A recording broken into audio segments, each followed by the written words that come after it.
Apologize there, guys, man. Again, my alarm went off, so I have to kind of do another video.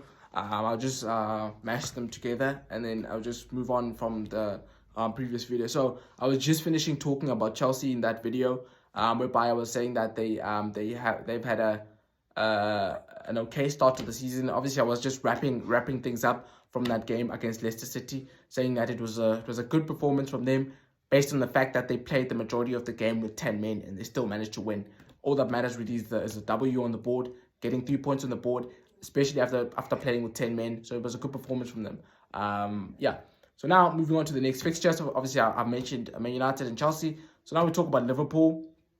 Obviously Liverpool played against Bournemouth. There's not much really that you can say about the Bournemouth performance. It was an atrocious and sorry performance from Bournemouth. I get it. Liverpool have way more quality than Bournemouth. And obviously Bournemouth have championship players, and Liverpool have Premier League.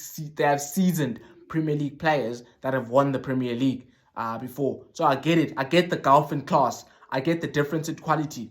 But you can't get beat 9-0, man, in one game. Like that's just atrocious. 9-0.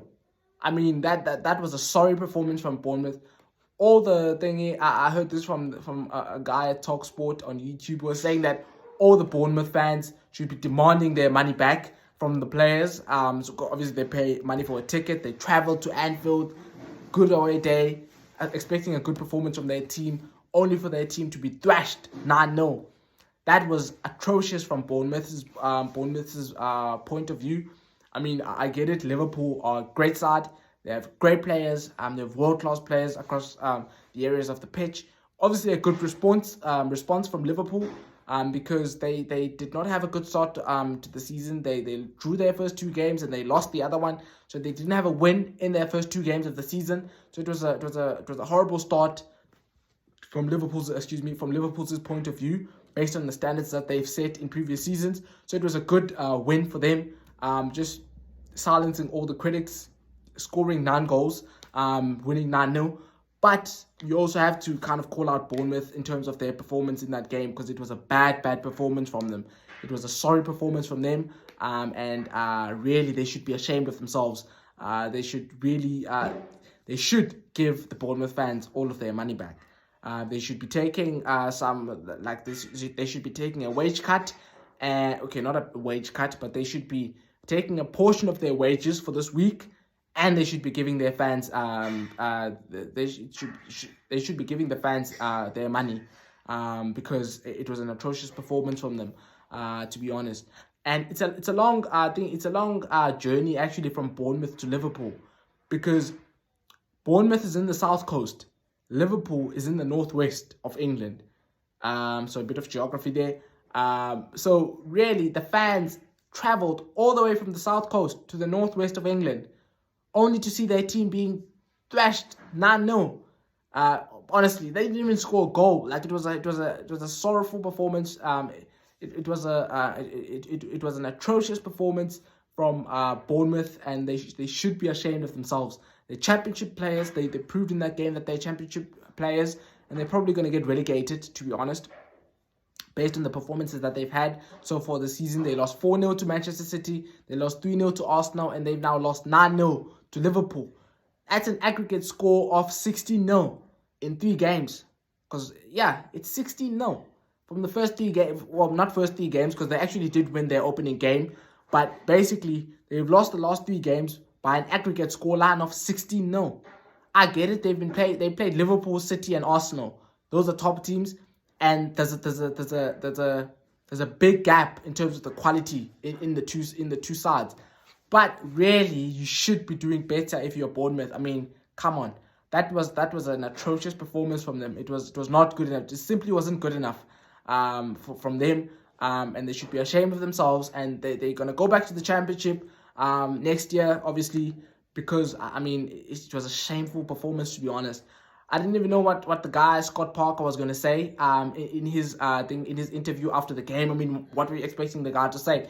I don't think there's much that he could have said, to be honest. I mean, he was ashamed. Even himself was, like, even he was ashamed, even though he was not playing on the football pitch, because obviously he did put the team on the football pitch. So it was not a great performance from Bournemouth, But obviously, they only have to play Manchester City and Arsenal and Liverpool once more this one more time this season. But nevertheless, it was not a good performance from them, to be honest. Obviously, as I've already said, great performance from Liverpool. It was great for them to bounce back because they did not have a good start to the season. Obviously, Firmino had a good performance. All the Liverpool players were really up for criticism. Firmino, Alexander-Arnold, Van Dijk, for their sorry performances at the start of the season. They responded well. Alexander-Arnold scored. Van Dijk scored. Firmino was man of the match, I think, because he had 2 goals and he had 3 assists. And I'm sure the FPL backers for Salah are going to be disappointed that Salah didn't score, even though he didn't score or assist a goal, even though they won 9-0. But obviously, that doesn't really matter. He's gonna find his form. Salah is a top player.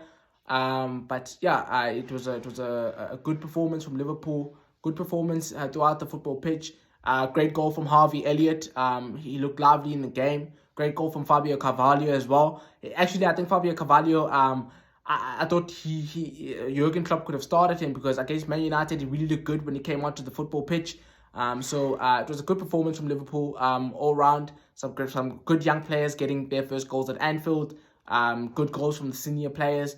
And obviously now that Firmino has actually scored 2 goals he scored 2 goals and he got 3 assists. It's going to be very difficult for Darwin Núñez to go back to the side because obviously he got that red card in his first start of the season against Crystal Palace, and he's still suspended for the next game. Against Newcastle, I think it's on Wednesday. Liverpool played Newcastle on Wednesday. He's still suspended for that game. That's the last game of his suspension because it was a 3-game ban. So that was Man United, Bournemouth, and then Newcastle. So he's only going to play next weekend if he plays at all, because Firmino has obviously had a great performance. He was not good, obviously, Firmino, in the first games of the season against United. He wasn't good. He was quiet the whole game.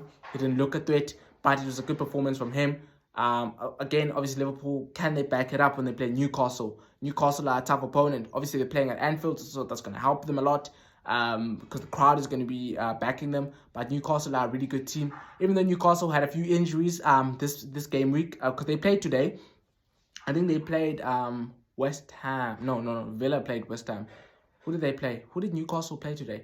I'm not quite sure, but basically Newcastle, I think they have a few injuries. I think Bruno Guimaraes, who's their best midfielder, really really great performances from that guy since he's come to the Premier League. I think he was injured for this game. And then Callum Wilson was injured as well. So if those guys are injured against Liverpool, I don't think they're going to win. I don't think they're going to draw. They're going to lose the game, because if you're going to play against Liverpool at Anfield, you're going to need to score. You're going to need to take your chances when they come to you. And Callum Wilson is a great striker, and whenever he gets a chance, he's going to take it. If he's not playing in that game, I wouldn't be confident on Newcastle getting a result from the game.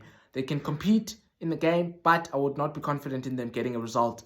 Obviously, Alan Saint-Maximin is still there, and he can be a thorn. Like when you're playing against him, and he's going to be attacking Trent Alexander-Arnold. Trent is going to have to be at his best if he is to keep Saint-Maximin quiet. Obviously, it also depends on Saint-Maximin on his attitude and how he approaches the game. But if Saint-Maximin shows up and Callum Wilson is playing, I think Newcastle have a chance. But if Callum Wilson is not playing and Bruno Guimaraes is not playing, then I don't give Newcastle a chance to win the game or to draw against Liverpool. I think they're going to lose the game. So, excuse me. Obviously, great performance from Liverpool. Great performance from Firmino. I still stand by what I said after the Man United game about the Liverpool owners not backing Jurgen Klopp, because it's all well and good complaining that you're competing against Manchester City. Manchester City have all money or whatever. Fact is, Liverpool have the money to spend. Liverpool last season finished second in the Premier League, and they got over £150 million for that in prize money, and they went to a Champions League final, which probably they got over 50 million for doing so. So they probably got over £200 million of revenue just from prize money. And then there's the commercial revenue, there's the ticket money, there's all of that. So they have the money to spend, just that they don't want to spend it. They're going to spend it on Jude Bellingham next year or whatever. I get it. Yes, you're going to buy Jude Bellingham next year because Dortmund don't want to sell him this year. There's nothing wrong with that, because you can't force Dortmund to sell. Dortmund are one of those clubs. If they say, you're not going to get our player after this date. They're not going to negotiate with you after that date. I remember the Sancho Man United transfer saga. Man United were playing hard and sick with Dortmund, and they didn't want to meet the valuation of Dortmund for Jadon Sancho. And Dortmund said, if you don't come back by July the 15th, we're not negotiating with you for Sancho anymore. He's staying. And Man United did not come back before that July, that date that was set by Dortmund. And Dortmund never negotiated with them again. They only negotiated with them the next season, the next summer transfer window. So Dortmund are stubborn negotiators when it comes to their players. They don't like being disrespected. They are not going to be forced into selling their players. So I get it. Jude Bellingham, you want Jude Bellingham next year. You say you're going to go for him next year. And actually, they did want him this year, but Dortmund said, we're not selling Jude Bellingham. We've already sold Erling Haaland, who was our best player. We can't sell one of our best players in Jude Bellingham and lose two core pieces of our team in one transfer window. So we're not going to sell him. Come back next year. But why aren't they going for other players? Why aren't they going for alternatives for Keita and for Oxlade-Chamberlain? Two guys who've been basically ravaged with injuries since they've been at Liverpool. I understand Thiago is also injury prone, but I don't think they should move on from Thiago because whenever he plays, he's a class player. But you can't have three midfielders in Thiago, Keita, and Oxlade-Chamberlain, all of them injury prone. Because what happens when they get injured all at the same time, which is what has happened right now. Because Keita, Keita, Thiago, and Oxlade-Chamberlain, they're all injured at the moment. Thiago is out for 6 weeks because he has a hamstring injury. So wouldn't it help if they basically sold Keita and this guy, Oxlade-Chamberlain, who've been there for a number of years now and have not delivered? Get other midfielders in. Buy a midfielder maybe for £40 million. Buy another one for 40. That's 80. Liverpool are very good in their recruitment. Can't they recruit some players and add to the strength and depth of their squad? Because it's all well and good saying that you've performed well in previous seasons. The fact is you've won one Premier League title and you've won one Champions League. And that's not a dig at Liverpool. I'm not trying to mock Liverpool or anything like that. But I'm just saying it's not good enough for a manager of Jurgen Klopp's quality that it's not fair to him that he only has one Premier League title and one Champions League. And no one cares whether they're competing with Manchester City. No one cares whether you're competing or not. Everyone, like 50 years from now, no one is going to be talking about Liverpool, that they were competing against Manchester City. Everyone cares about the winners. Who won? Like, we don't, when we look at Man United and over the years, like under Sir Alex Ferguson, we don't look at who finished second behind them. We only look at Man United, who won the treble in 99, who won the Champions League, who won multiple Premier League titles over those years from 1990 all the way up until 2013. No one cares who finished second or who finished third or who competed or whatever. All everyone cares about is who won. That's what's going to get. That's what's going to be written in the history books. The people who won the Premier League in this season, it's Manchester City, it's Manchester United, it's Chelsea, whatever. No one cares who finished second. Even if you got 92 points or you got 98 points for finishing second. Fact is, you finished second. Therefore, you didn't win. So no one cares that you finished second. So I think the Liverpool owners, yes, they've done a great job since they've come in. They've won a fair few trophies. But they could do a lot better. I think they could do a lot better in terms of backing Jurgen Klopp and beefing up his squad so that he can, obviously he's competing with Manchester City, but, out of the last 5 seasons, they've competed with Manchester City. Manchester City have won the 4 Premier League titles. That's not competing. That's being dominated. Because you can't say you're competing against someone, you run against that person 5 times, like let's say you're competing 100 meters. You can't say you're being competitive if you run that 100 meters and you get beaten 4 times. That's just, there's no logic in that. You're not competing, you're being dominated. And then you've won 1 out of 5. It's like you write a test and you get 1 out of 5 and you say you're competing.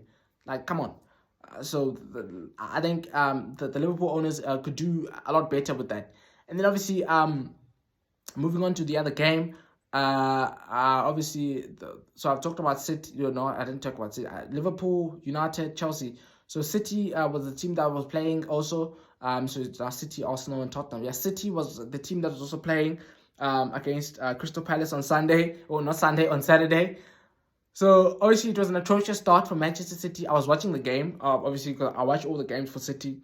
So we didn't start the game well. There were a few comical errors on defense that led to us conceding goals.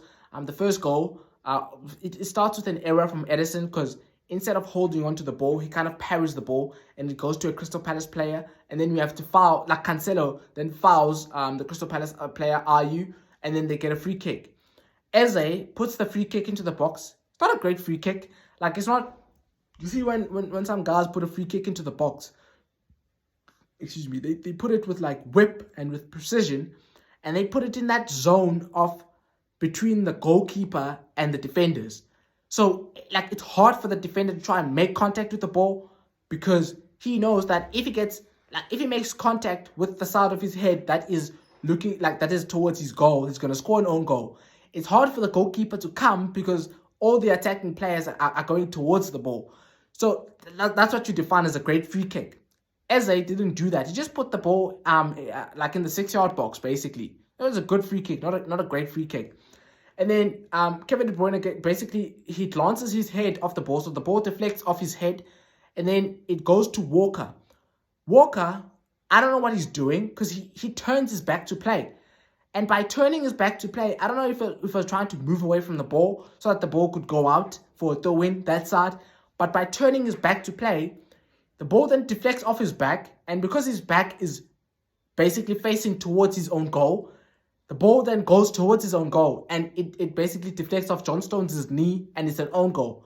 But you can't blame John Stones for that because it's Walker who turned his back to play. And then the ball basically deflected from Walker to him, and then it was an own goal. So that was a comical error from Walker. It was a comical goal to concede. It was a scrappy goal to concede. And I'm sure Pep would have been fuming with regards to conceding that type of goal because there was no responsibility taken by the players. It was like, oh, you deal with it. I'm not going to deal with it. There was no responsibility. All you want from your defenders is take responsibility. Go for the ball. Go and hit the ball. That's what you want from your defenders. And that's not what they did there. So it was a comical goal to concede. And then the second goal that Crystal Palace scored, it was a corner, obviously. Again, no one taking responsibility. Anderson goes up, and I don't know why the lads are trying zonal marking because we don't usually defend corners using zonal marking. But in that corner, for some reason, they tried zonal marking, and then as a result, like Bernardo Silva ended up marking. Who's the other centre back for these guys? Who is it? I forgot now, but Bernardo Silva ended up marking someone way taller than him. I think it was one of the Crystal Palace defenders. And then, like, basically, our small players ended up marking their big players because of the zonal marking instead of our centre backs. The guys in our team who are really tall, marking those tall guys from Crystal Palace. As a result, Anderson jumps, makes great contact with the ball, and he hits the ball, and we 2-0 down in a flash. So the ball was moving slow in the first half. We were slow in moving the ball, and like we couldn't really we couldn't find Haaland. We were forcing balls into Haaland, and we couldn't really get them. We were forcing balls into Kevin De Bruyne. We couldn't get the balls to two of our best players in Haaland and De Bruyne because we were forcing it, and the ball was moving slow. It was a lethargic performance. It was a sluggish performance. What Crystal Palace basically did, they flooded the midfield area so that we could not find those passing lanes to Kevin De Bruyne because they know once Kevin De Bruyne gets the ball, he can hurt you. So they flooded the midfield, and therefore we could not get those passing lanes that we normally get in the games. So it was difficult for us to work the ball to De Bruyne and for De Bruyne to find Haaland or to find Foden in the front line. So it was a great tactical performance from Patrick Vieira in that first half where he flooded the midfield, and it was like, you know what, you can have all you can have all the space on the sides with your wingers, but you're not going to do anything because we're going to flood our defenders in the middle of the pitch, and we're going to flood our midfielders in the middle of the pitch so that you don't find those passing lanes. And we couldn't find those passing lanes. We kept shifting the ball, taking it to Mahrez, and Mahrez was moving the ball too slow to beat the defenders, and they were doubling him. There were a couple of opportunities where he went through, like when he went past the defender, but like we were just putting things into the box. There was no one running into it because all the Crystal Palace defenders were defending well. All the midfielders were helping out, and we had all the space in the wide areas, but we're not doing anything with that space because, like, you see, when you have players like Mahrez and Foden, those guys need like not so much Foden. Like when you have players like Grealish and Mahrez, guys who have good close control, great close control with the ball, but they're not quick. They can't they don't like obviously actually I should not actually be making an example of this with Grealish, because once Grealish gets up to speed and when he's running with the ball, he's actually relatively quick. Mahrez is a guy who relies on his technical ability to beat defenders. He's not quick when he's running with the ball. He's like one of those players. Cole Palmer would be another player. I'm pretty sure you're not going to know him because he's one of our academy lads, our top youth prospects. But he's one of those guys whereby it looks like he's not moving, even though he's moving because he's slow. But because he's got great technical ability, he can be a world beater at times because he's got quick feet, he's got great close control, and he can beat the defender by dropping the shoulder or doing a step over. But those guys need space in order to do all those things. If they don't have the space, they can't do those things. And because they don't have pace, they can't get away from defenders because they're not quick. So that was what was happening in that game, whereby Mahrez has got great technical ability and great skill, but he's not quick. And therefore, it's hard for him to move with the ball and to move at a relatively good pace if he doesn't have the space, which Crystal Palace were not allowing us to. They were not allowing us to have the space. So it was a great tactical performance from Patrick Vieira in the first half.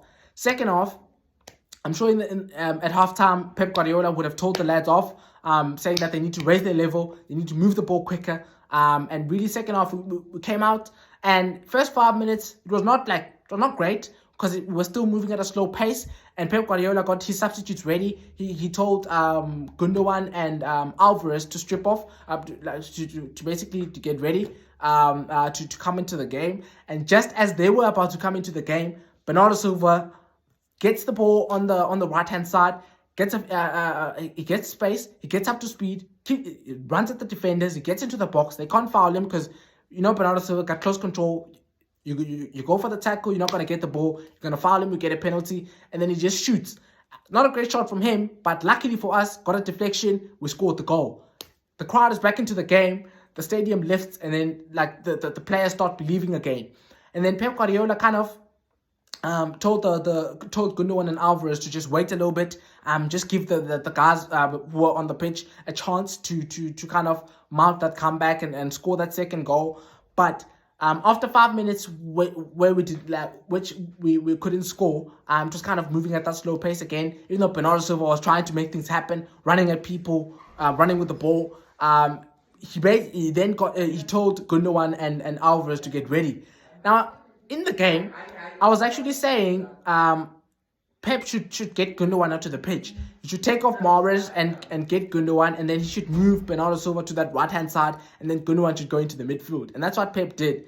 But the great substitution that I give Pep a lot of credit for, it was a tactical masterclass in terms of how he saw the game. In terms of how he saw the game, Pep Guardiola, in terms of how Pep Guardiola saw the game, was when he put on Alvarez for Cancelo.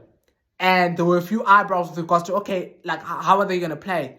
So he took off Cancelo and he put on Alvarez. And then he said to Phil Foden must move from the left wing and he must go and play left back. So Phil Foden was basically playing as the left back and Alvarez was playing as the left wing. Now, why am I saying that was a tactical masterclass? If you watch the game, we were struggling to even put crosses into the box. And every time we got the ball to the left, because Cancelo is not naturally left-footed, he kept on trying to chop onto his right foot. But there was no time and space for that because the Crystal Palace defenders were flooding the box and the midfielders were helping out. So there was no space to cut into midfield and for Cancelo to move onto his favourite right foot. And therefore, he was ineffective in that game because he could not get any crosses into the box. He could not run to the byline because he's trying to chop into his right foot. Because yes, he can get the ball, he can cross the ball with his left foot, but it's not going to be accurate. It's just going to be a hopeful cross. But as soon as Phil Foden went into that left-hand side and was playing left back, and when we had the ball, he was tucking into midfield, we overloaded the midfield. And when Phil Foden was getting to the byline and he had the ball, he could cross the ball first time because he's naturally left-footed. And our second goal actually comes from that situation. Foden crosses the ball first time with his thing. He takes a touch, he crosses the ball. Doesn't think about it because he's naturally left-footed. Crosses the ball into the box. Haaland gets his head into the box and we score. In a flash, we're 2-2. The game is 2-2 and we're back in the game. So I thought it was a great substitution from Pep Guardiola, taking off Cancelo and putting on Alvarez and asking Phil Foden to switch with Alvarez, and Phil Foden playing left back and Alvarez playing as the left wing. It was a good substitution from Pep Guardiola. I think it was a great substitution actually. And then obviously, once we're 2-2 up, the crowd is buzzing and the players are believing. Crystal Palace are in the mud. Crystal Palace are panicking. Like panic stations kick in for Crystal Palace. They're not sure whether to sit back or to try and go for to try and press and get the other goal. And they panic. And then we obviously we keep attacking them. We get a corner, and then Bernardo Silva takes the corner short, passes it to De Bruyne, gets the ball again. He fizzes the ball into the box. Stones, it goes to Alvarez. Alvarez takes a touch. He gives the ball to Stones. Stones tries to shoot, but he scuffs his shot, and therefore the ball is going wide. But Haaland is in the right place at the right time, like any good striker would be. He taps the ball in with 3-2 up. The game is finished at that end because Crystal Palace, they either sit back or they attack us. If they attack us, they leave spaces in behind, we punish them. And that's exactly what happened in the game. As soon as Crystal Palace tried to push out the pitch and they tried to press us, we played through their press, gave the ball to Gundogan, and all of a sudden, bam, Haaland is running at the defenders. There's two defenders. They start panicking because Haaland is running at them. And then Haaland is asking for the ball. Gundogan puts it on